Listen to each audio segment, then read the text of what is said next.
Yesterday is history, tomorrow is a mystery, but today is a gift. That's why it's called the present. An ancient proverb reads as such, and that is definitely the case in the third stave of what we've been reading, The Christmas Carol, in which Scrooge is visited by the ghost of Christmas present, soon after his encounter with the ghost of Christmas past. This ghost taught him a lot about himself, showed him his past mistakes and failures in love and business, in how he treated others, and how his difficult upbringing and terrible childhood are probably reasons why he is so unbeloved and so curmudgeonly. However, it will be the ghost of Christmas present who shows him the joy that is available to him in every one of his new endeavors. This ghost will be different than the other, more pleasant and jovial, and will give Scrooge a chance to see not what he has lost, but what he can gain right now, right here, in his time and place. We pick up where we left off with Scrooge, angry and belligerent and bitter at the experiences he had with the ghost of Christmas past, snuffing out its light of truth with a cap. Then, finding himself surprisingly in his bedchamber, exhausted by the whole ordeal, spins into his bed and falls fastly and soundly asleep. The second of the three spirits. Awaking in the middle of a prodigiously tough snore, and sitting up in bed to get his thoughts together, Scrooge had no occasion to be told that the bell was again upon the stroke of 1. He felt that he was restored to consciousness in the right tick of time, for the essential purpose of holding a conference with the second messenger dispatched to him through Jacob Marley's intervention. But finding that he turned uncomfortably cold when he began to wonder which of his curtains the new spectre would draw back, he put them every one aside with his own hands, and lying down again established a sharp lookout all around the bed.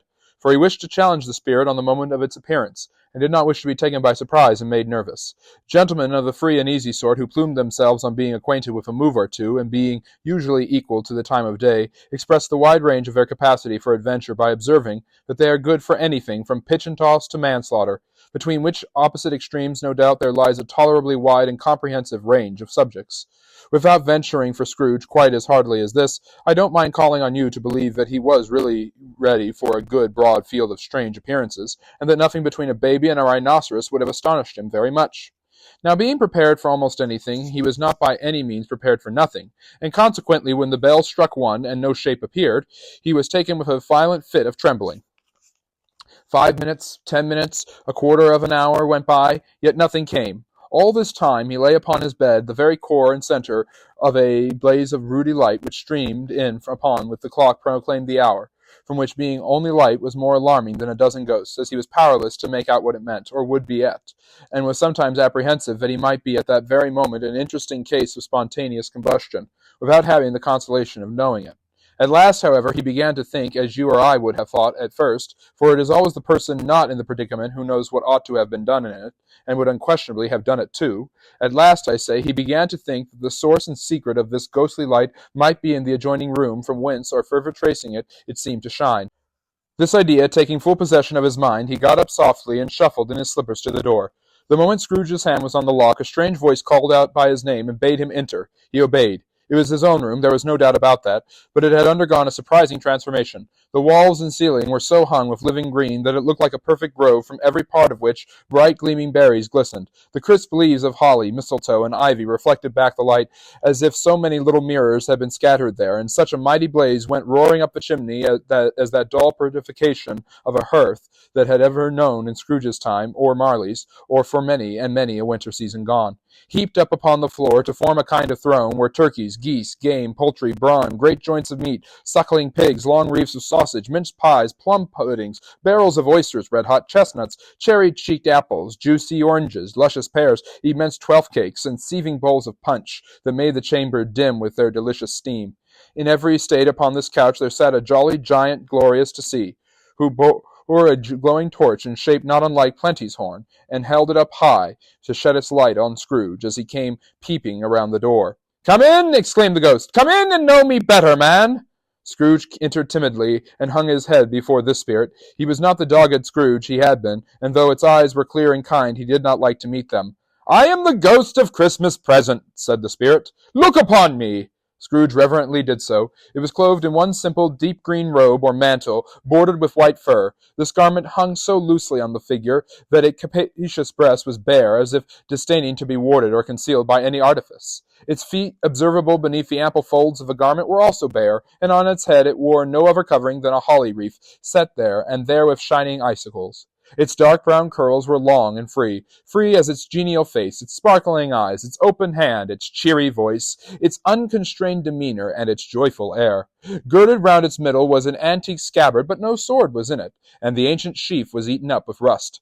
"You have never seen the like of me before," exclaimed the spirit. "Never," Scrooge made answer to it. "Have never walked forth with the younger members of my family, meaning, for I am very young, my elder brothers born in these latter years?" pursued the phantom. "I don't think I have," said Scrooge. "I'm afraid I have not. Have you had many brothers, spirit?" "More than 1,800," said the ghost. "A tremendous family to provide for," muttered Scrooge. The ghost of Christmas present rose. "Spirit," said Scrooge submissively, "conduct me where you will. I went forth last night to compulsion, and I learned a lesson of which is working now. Tonight, if we have aught to teach me, let me profit by it. Touch my robe!" Scrooge did as he was told, and held it fast. Holly, mistletoe, red berries, ivy, turkeys, geese, game, poultry, brawn, meat, pigs, sausage, oysters, pies, puddings, fruit, and punch were all vanished instantly. So did the room, the fire, the ruddy glow, the hour of night, and they stood in the city streets on Christmas morning, where, for the weather was severe, the people made a rough but brisk but not unpleasant kind of music in scraping the snow from the pavement in front of their dwellings and from the tops of their houses, whence it was mad delight to the boys to see it coming plumbing down into the road below and splitting into artificial little snowstorms. The house fronts looked black enough, and the windows blacker, contrasting with the smooth white sheet of snow upon the roofs, and with the dirtier snow upon the ground, which last deposit had been ploughed up in deep furrows by the heavy wheels of carts and wagons, furrows that crossed and recrossed each other hundreds of times, where the great streets branched off and made intricate channels hard to trace in the thick yellow mud and icy water. The sky was gloomy, and the shortest streets were choked up with a dingy mist, half thawed, half frozen, whose heavy particles descended in a shower of sooty atoms, if all the chimneys in Great Britain had by one consent caught fire and were blazing away to their dear hearts' content. There was nothing very cheerful in the climate or the town, and yet there was an air of cheerfulness abroad that the clearest summer air and brightest summer sun might have endeavored to diffuse in vain. For the people who were shoveling away on the housetops were jovial and full of glee, calling out to one another from the parapets, and now and then exchanging a facetious snowball, better-natured, missile, far from many a wordy jest, laughing heartily if it went right, and not less heartily if it went wrong. The poulterer's shop were still half open, and the fruiterers were radiant in their glory. There were great round pot-bellied baskets of chestnuts, shaped like the waistcoats of jolly old gentlemen, lolling at the doors, and tumbling out into the streets in their apoplectic opulence. There were ruddy, brown-faced, broad-girthed Spanish onions shining in the fatness of their growth like Spanish friars, and winking from their shelves in wanton silliness at the girls as they went by, and glanced demurely at the hung-up mistletoe. There were pears and apples clustered high in the blooming pyramids. There were bunches of grapes made in the shopkeeper's benevolence to dangle from conspicuous hooks that people's mouths might water gratis as they passed. There were piles of filberts, mossy and brown, recalling in their fragrance ancient walks among the woods, and the pleasant shufflings ankle-deep through withered leaves. There were Norfolk biffins, squab and swarthy, setting off the yellow of the oranges and lemons, and in the great compactness of their juicy persons, urgently entreating and beseeching to be carried home in paper bags and eaten after dinner. The very gold and silver fish set forth among these choice fruits in a bowl, though members of a dull and stagnant-blooded race, appeared to know that there was something going on, and to a fish went grasping around and round their little world in slow and passionless excitement. The grocers, the grocers, nearly closed, but perhaps 2 shutters down or one. But through those gaps such glimpses. It was not alone that the scales descending on the counter made a merry sound, or that twine and roller parted in company so briskly, or that the canisters were rattled up and down like juggling tricks, or even that the blended scents of tea and coffee were so grateful to the nose, or even that the raisins were so plentiful and rare, the almonds so extremely white, the sticks of cinnamon so long and straight, the other spices so delicious, the candied fruits so caked and spotted with molten sugar as to make the coldest lookers-on feel faint and subsequently bilious. Nor was it that the figs were moist and pulpy, or that the French plums blushed in modest tartness from their highly decorated boxes, or that everything was good to eat and in its Christmas dress, but the customers were all so hurried and eager in the hopeful promise of the day that they tumbled up against each other at the door, clashing their wicker baskets wildly, and left their purchases upon the counter, and came running back to fetch them, and committed hundreds of the like mistakes in the best humor possible, while the grocer and his people were so frank and fresh that the polished hearts with which they fastened their aprons behind might have been their own, worn outside for general inspection and for Christmas daws to peck at if they chose. But soon the steeples called good people all to church and chapel, and away they came, flocking through the streets in their best clothes and with their gayest faces, and at the same time there emerged from scores of by-streets, lanes, and nameless tunings, innumerable people carrying their dinners to their baker shops. The sight of these poor revellers appeared to interest the spirit very much, for he stood with Scrooge beside him in a baker's doorway, and taking off the covers as their bearers passed, sprinkled incense on the dinners from his torch. And it was a very uncommon kind of torch, for once or twice, when they were angry words between some dinner carriers who had jostled with each other, he shed a few drops of water on them from it, and their good humour was restored directly, for they said it was a shame to quarrel upon Christmas Day, and so it was. God love it, so it was. In time the bells ceased, and the bakers were shut up, and yet there was a genial shadowing forth of all these dinners in the progress of their cooking, in the thawed blotch of wet above each baker's oven, where the pavement smoked as if its stones were cooking too. "Is there a peculiar flavour in what you sprinkle from your torch?" asked Scrooge. "There is. My own." "Would it apply to any kind of dinner on this day?" asked Scrooge. "To any kindly given, to a poor one most." "Why to a poor one most?" asked Scrooge. "Because it needs it most." "Spirit," said Scrooge, after a moment's thought, "I wonder you, of all the beings in the many worlds about us, should desire to cramp the people's opportunities of innocent enjoyment." "Aye!" cried the spirit.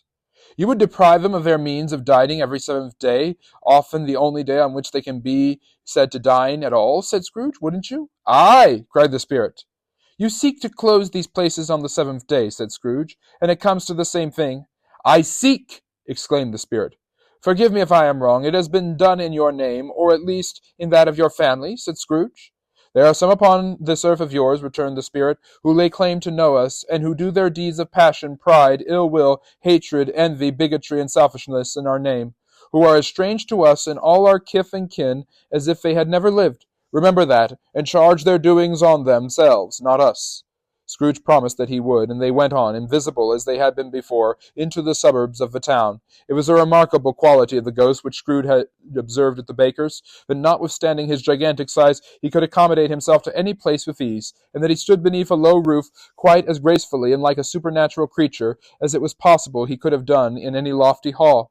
And perhaps it was the pleasure the good spirit had in showing off a power of his, or else it was his own kind, generous, hearty nature, and his sympathy with all poor men, that led him straight to Scrooge's clerk. For there he went, and took Scrooge with him, holding to his robe, and on the threshold of the door the spirit smiled and stopped to bless Bob Cratchit's dwelling with the sparklings of his torch. Think of that! Bob but had 15 bob a week himself. He pocketed on Saturdays but 15 copies of his Christmas name, and yet the ghost of Christmas present blessed his four-roomed house. Then up rose Mrs. Cratchit, Cratchit's wife, dressed out but poorly in a twice-turned gown, but brave in ribbons, which are cheap and make a goodly show for sixpence.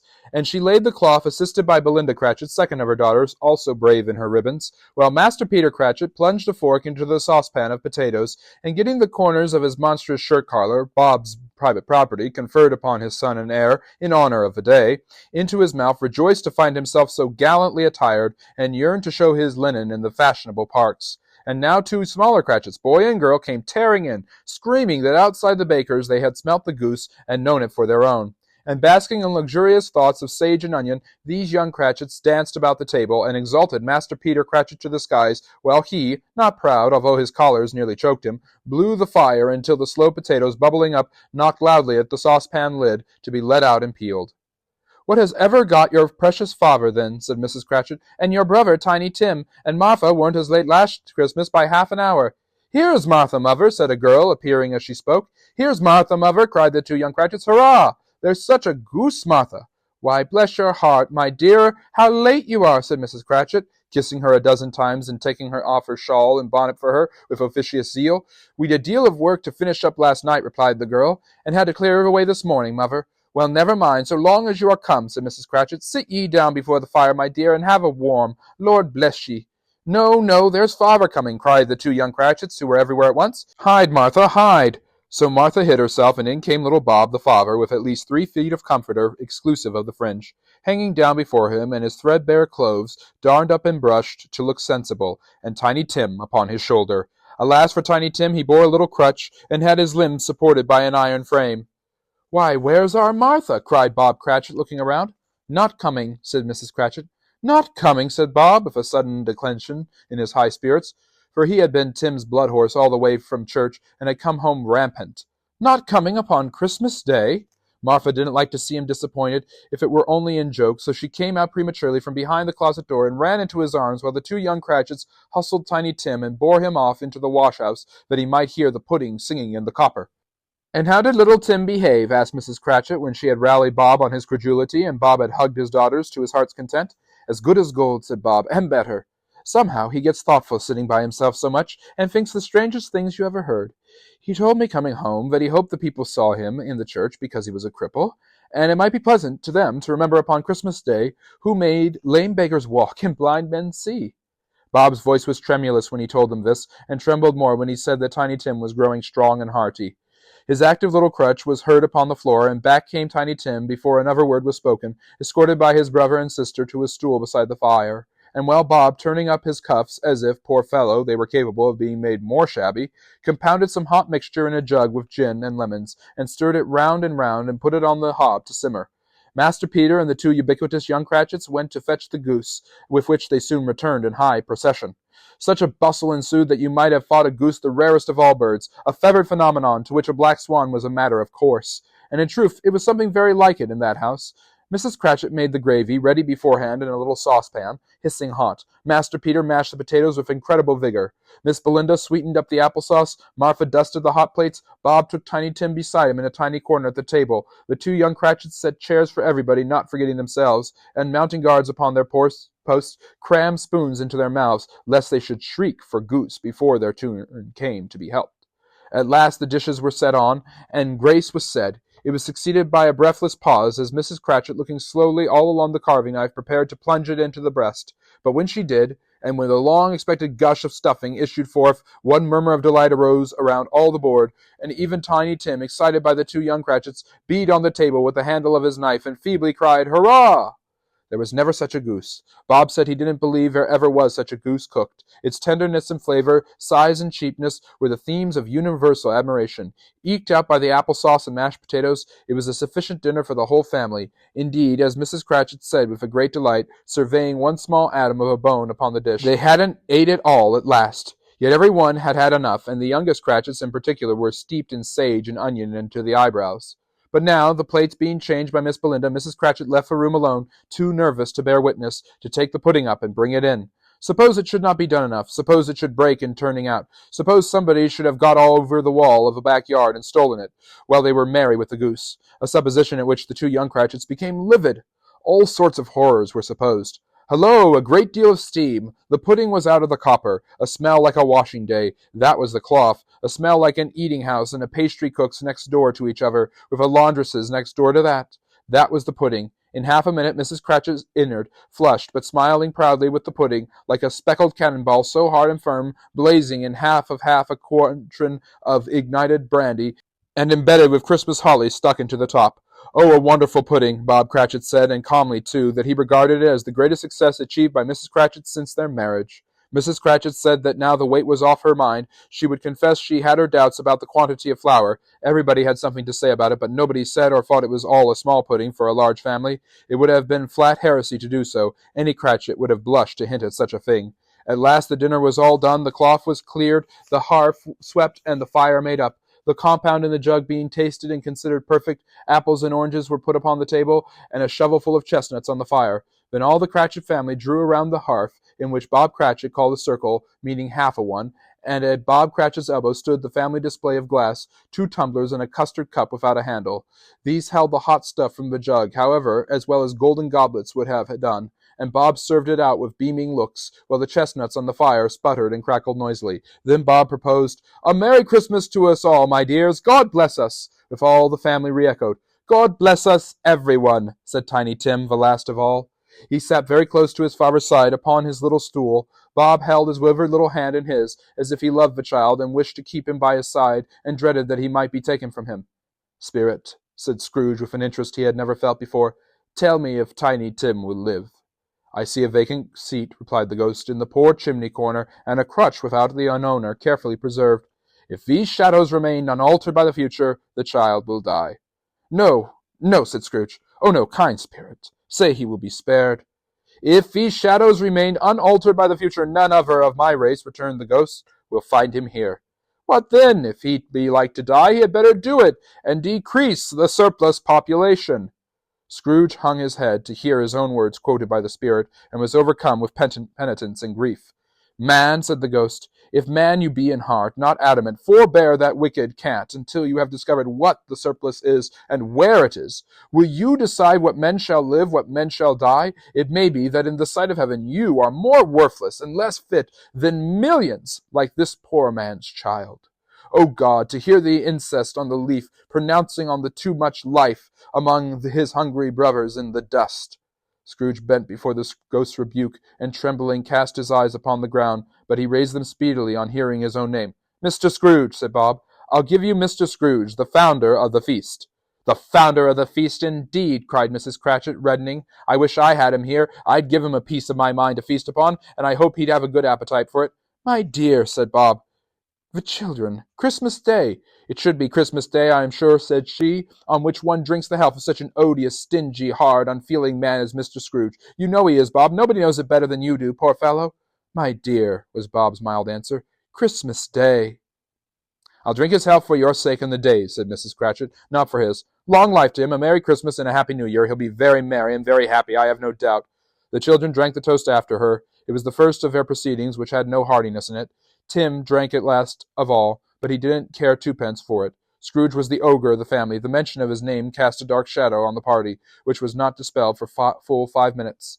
After it passed away, they were 10 times merrier than before, from the mere relief of Scrooge the baleful being done with. Bob Cratchit told them how he had a situation in his eye for Master Peter, which would bring in, if obtained, full 5 and 6 pence weekly. The 2 young Cratchits laughed tremendously at the idea of Peter being a man of business, and Peter himself looked thoughtfully at the fire from between his collars, as if he were deliberating what particular investments he should favor when he came into the receipt of that bewildering income.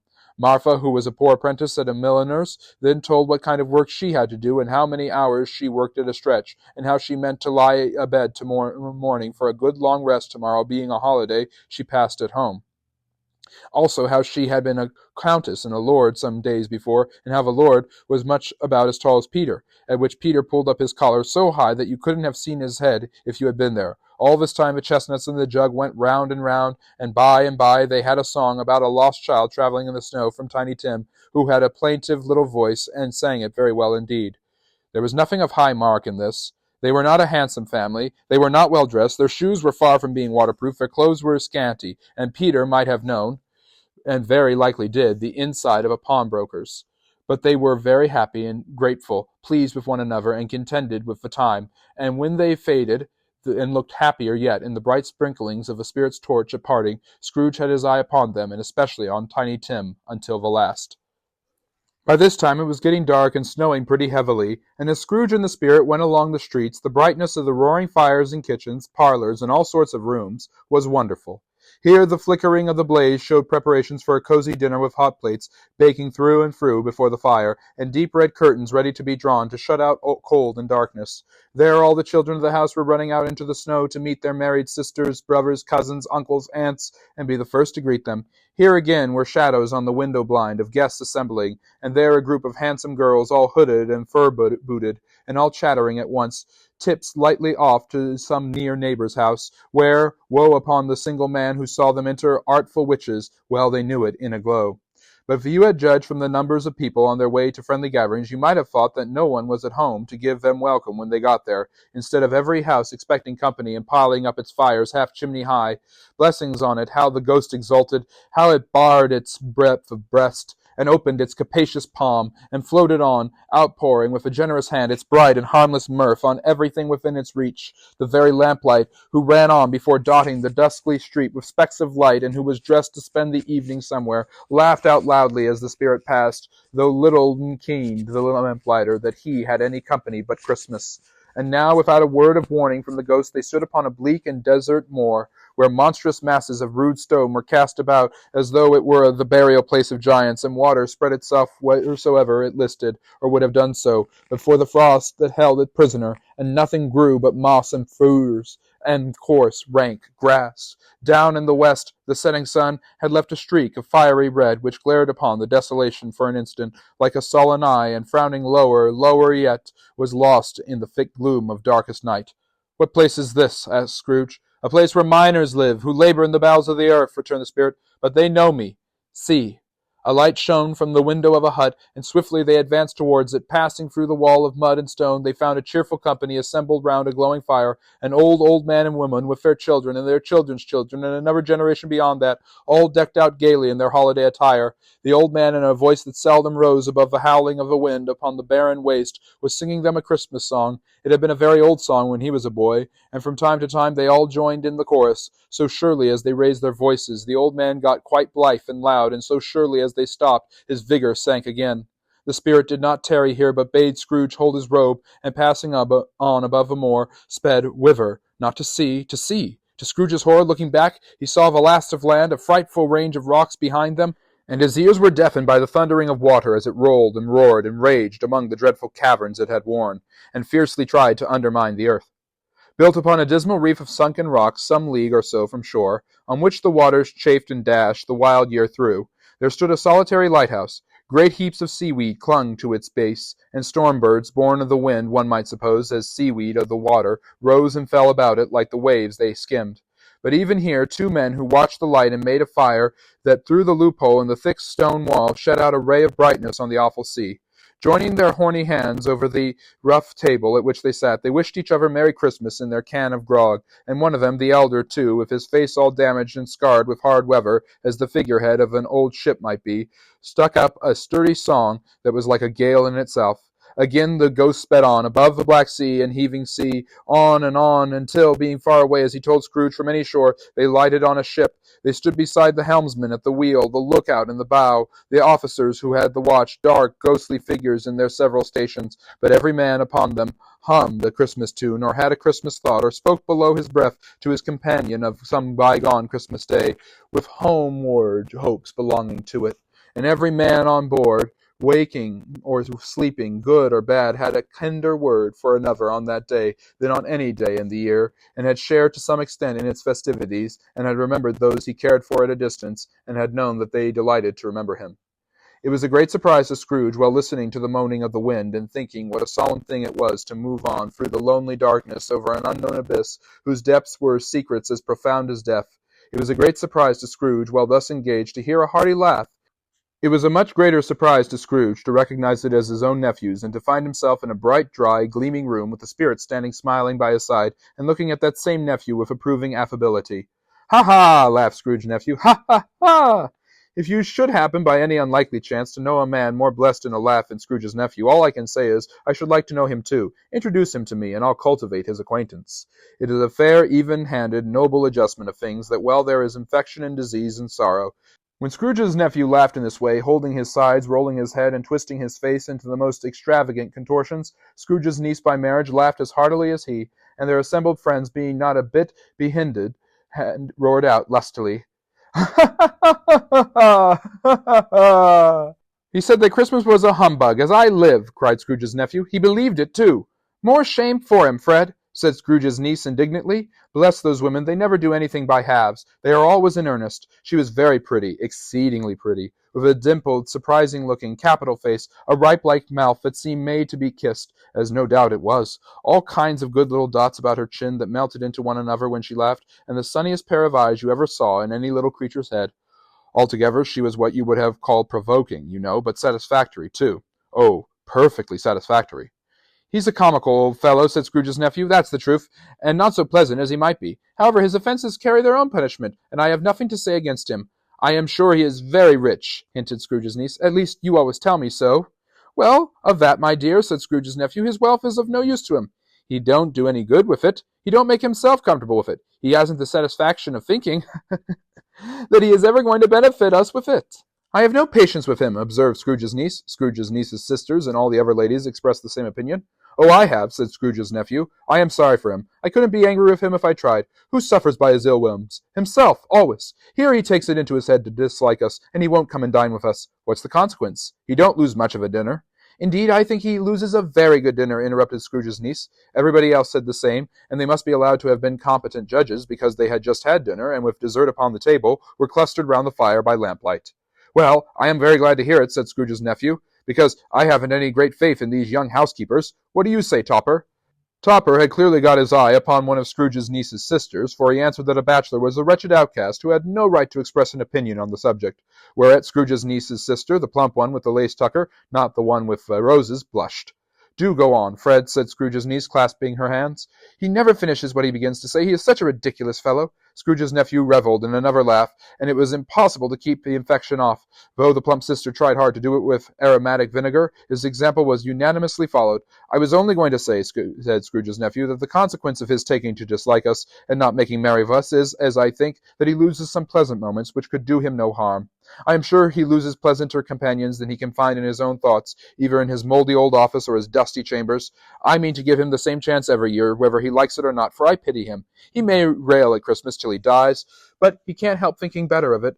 I defy him, if he finds me going there in good temper year after year, and saying, 'Uncle Scrooge, how are you?' If it only puts him in the vein to leave a poor clerk £50, that's something, and I think I shook him yesterday." It was their turn to laugh now at the notion of his shaking Scrooge, but being thoroughly good-natured and not much caring what they laughed at, so that at any rate he encouraged them in their merriment, and passed the bottle joyously. After tea they had some music, for they were a musical family, and they knew what they were about. When they sung a glee or catch, I can assure you, especially Topper, who could growl away in the bass like a good one, and never swell the large veins in his forehead, or get red in the face over it. Scrooge's niece played well upon the harp, and played among other tunes a simple little air, a mere nothing you might learn to whistle in 2 minutes, which had been familiar to the child who fetched Scrooge from the boarding school, as he had been reminded by the ghost of Christmas past. When this strain of music sounded, all the things the ghost had shown him came upon his mind. He softened more and more, and thought that if he could have listened to it often years ago, he might have cultivated the kindness of life for his own happiness with his own hands, without resorting to the sexton's spade that buried Jacob Marley. But they didn't devote the whole evening to music. After a while they played at forfeits, for it is good to be children sometimes, and never better than at Christmas, when its mighty founder was a child himself. Stop! There was first a game at Blindman's Buff. Of course there was, and I no more believe Topper was really blind than I believe he had eyes in his boots. My opinion is that it was a done thing between him and Scrooge's nephew, and that the ghost of Christmas present knew it. The way he went after that plump sister in the lace tucker was an outrage on the credulity of human nature. Knocking down the firing irons, tumbling over the chairs, bumping up against the piano, smothering himself among the curtains. Wherever she went, there went he. He always knew where the plump sister was. He wouldn't catch anybody else. If you had fallen up against him, as some of them did, and stood there, he would have made a feint of endeavoring to seize you, which would have been of an affront to your understanding, and would instantly have sidled you off in the direction of the plump sister. She often cried out that it wasn't fair, and it really was not. But when at last he caught her, when in spite of all her silken rustlings and her rapid flutterings past him, he got her into a corner whence there was no escape, then his conduct was the most execrable.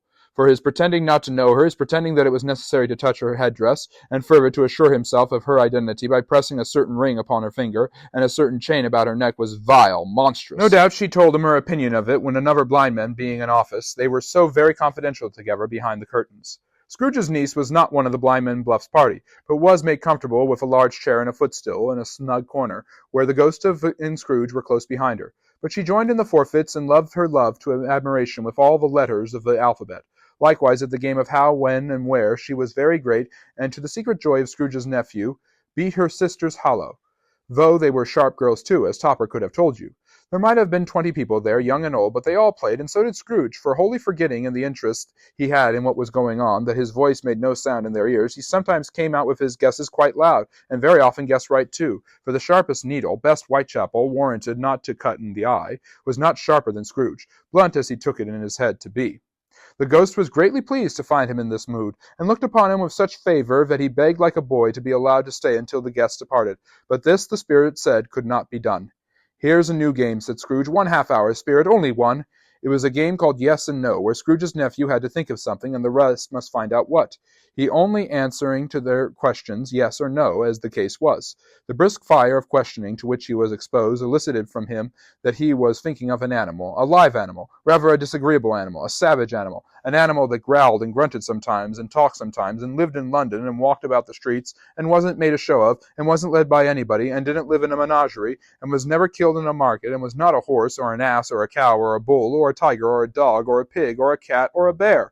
At every fresh question that was put to him, the nephew burst into a fresh roar of laughter, and was so inexpressibly tickled that he was obliged to get up off the sofa and stamp. At last the plump sister, falling into a similar state, cried out, "I have found out! I know what it is, Fred! I know what it is!" "What is it?" cried Fred. "It's your Uncle Scrooge!" Which it certainly was. Admiration was the universal sentiment, though some objected that the reply to "Is it a bear?" ought to have been yes, inasmuch as an answer in the negative was sufficient to have diverted their thoughts from Mr. Scrooge, supposing they had ever had any tendency that way. "He has given plenty of merriment, I am sure," said Fred, "and it would be ungrateful not to drink his health. Here is a glass of mulled wine ready to our hand at the moment, and I say Uncle Scrooge." "Well, Uncle Scrooge," they cried. "A Merry Christmas and a Happy New Year to the old man, whatever he is," said Scrooge's nephew. "He wouldn't take it from me, but he may have it, nevertheless. Uncle Scrooge." Uncle Scrooge had imperceptibly become so gay and light of heart that he would have pledged the unconscious company in return, and thanked them in an inaudible speech if the ghost had given him time. But the whole scene passed off in the breath of the last word spoken by his nephew, and he and the spirit were again upon their travels. Much they saw, and far they went, and many homes they visited, but always with a happy end. The spirit stood beside sick beds, and they were cheerful; on foreign lands, and they were close at home; by struggling men, and they were patient, their greater hope; by poverty, and it was rich; in almshouse, hospital, and jail; in misery's every refuge, where vain men, in his little brief authority, had not made fast the door, and barred the spirit out. He left his blessing, and taught Scrooge his precepts. It was a long night, if it were only a night, but Scrooge had his doubts of this, because the Christmas holiday appeared to be condensed into the space of time they passed together. It was strange, too, that while Scrooge remained unaltered in his outward form, the ghost grew older, clearly older. Scrooge had observed this change, but never spoke of it until they left a children's Twelfth Night party, when, looking at the spirit as they stood together in an open place, he noticed that its hair was gray. "Are spirits' lives so short?" asked Scrooge. "My life upon this globe is very brief," replied the ghost. "It ends tonight." "Tonight!" cried Scrooge. "Tonight at midnight. Hark, the time is drawing near." The chimes were ringing, the 11:03 at that moment. "Forgive me if I am not justified in what I ask," said Scrooge, looking intently at the spirit's robe, "but I see something strange, and not belonging to yourself, protruding from your skirts. Is it a foot or a claw?" "It might be a claw, for the flesh there is upon it," was the spirit's sorrowful reply. "Look here!" From the folding of its robe it brought forth 2 children, wretched, abject, frightful, hideous, miserable. They knelt down at its feet, and clung upon the outside of its garment. "Oh, man, look here! Look, down here!" exclaimed the ghost. They were a boy and a girl, yellow, meagre, ragged, scowling, wolfish, but prostrate too in their humility. Where graceful youth should have filled their features out and touched them with its freshest tints, a stale and shriveled hand like that of age had pinched and twisted them and pulled them into shreds. Where angels might have sat enthroned, devils lurked and glared out menacingly. No change, no degradation, no preservation of humanity in any grade. Through all the mysteries of wonderful creation has monsters half so horrible and dread. Scrooge started back, appalled. Having them shown to him in this way, he tried to say they were fine children, but the words choked themselves, rather than be parties to a lie of such enormous magnitude. "Spirit, are they yours?" Scrooge should say no more. "They are man's," said the spirit, looking down upon them, "and they cling to me, appealing from their fathers. This boy is ignorance, this girl is want. Beware them both, and all of their degree, but most of all beware this boy. For on his brow I see that written which is doom, unless the writing be erased. Deny it," cried the spirit, stretching out its hands toward the city. "Slander those who tell it ye. Admit it for your factitious purposes, and make it worse, and bide the end." "Have they no refuge or resource?" cried Scrooge. "Are there no prisons?" said the spirit, turning on him for the last time with his own words. "Are there no workhouses?" The bell struck 12. Scrooge looked about him for the ghost, and saw it not. As the last stroke ceased to vibrate, he remembered the prediction of old Jacob Marley, and lifting up his eyes, beheld a solemn phantom, draped and hooded, coming like a mist along the ground towards him.